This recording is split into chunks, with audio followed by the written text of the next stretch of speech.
Ketika seseorang atau sebuah bisnis atau sebuah instansi ingin membuat logo, biasanya mereka membuat sayembara desain logo. Hal ini sudah sering kita lihat diselenggarakan oleh berbagai instansi di Indonesia. Dan yang cukup menghebohkan kemarin beberapa waktu yang lalu adalah sayembara logo Jazz No Limit.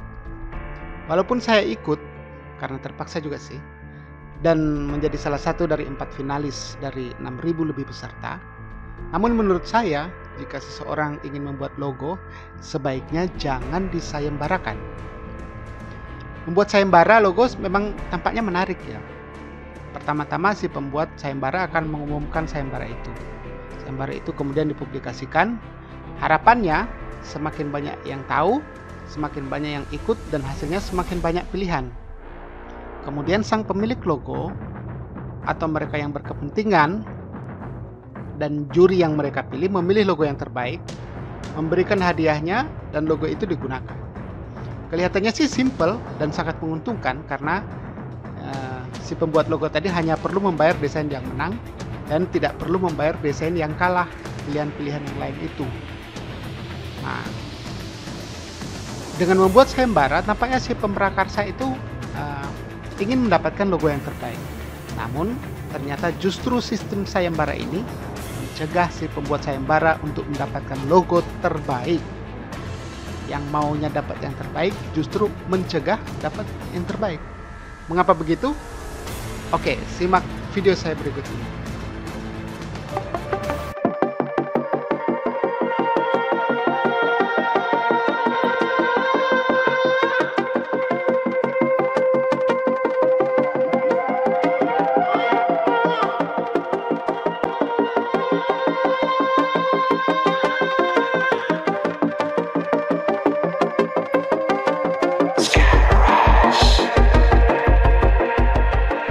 Sebelum lanjut, saya akan memberikan disclaimer bahwa apa yang saya katakan di sini adalah pendapat saya pribadi.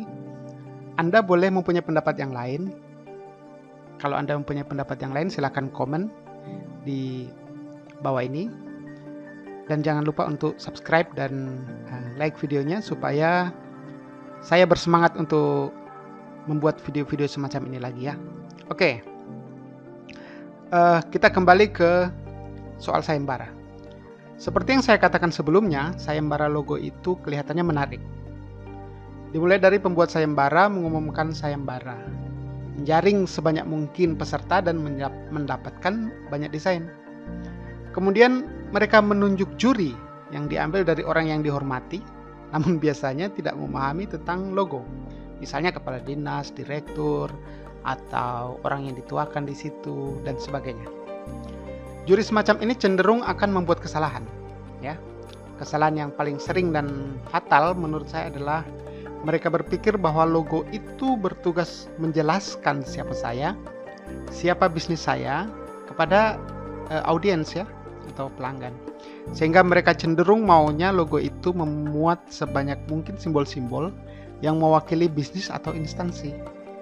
Padahal tugas logo sebenarnya adalah mengidentifikasi siapa saya dan memberikan efek pembeda.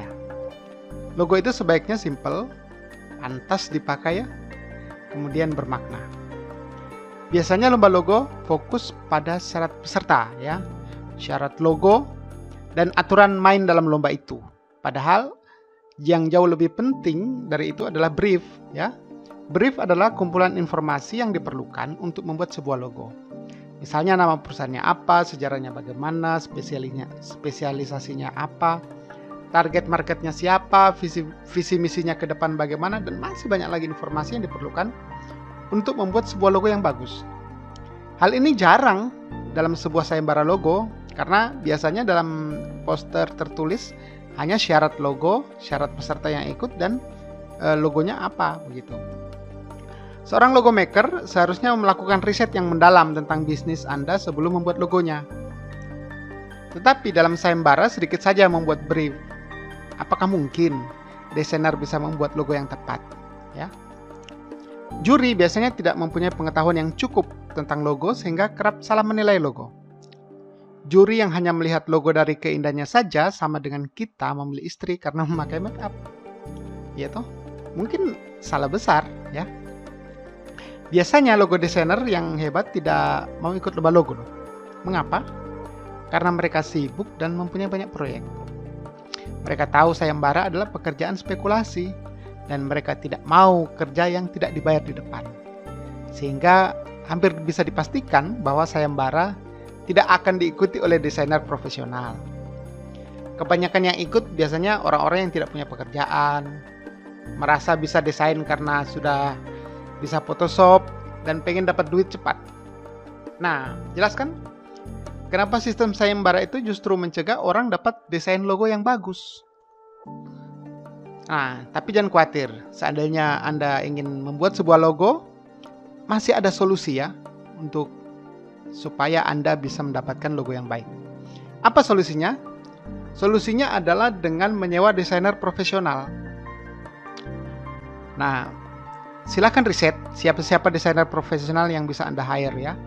Lihat portofolionya dan hubungi mereka. Brainstorming dan mereka untuk mendapatkan logo yang terbaik. Ketika Anda memutuskan untuk menyewa mereka untuk membuatkan logo, mereka pasti akan memberikan yang terbaik. Biasanya logo yang baik itu tidak disenangi di awal, tetapi semakin lama, logo itu semakin Anda sukai. Yang pasti, logo yang dikerjakan oleh seorang desainer profesional bisa 1000 kali lebih bagus dari logo hasil sayembara. Saya Franciscus Prasetyo, terima kasih.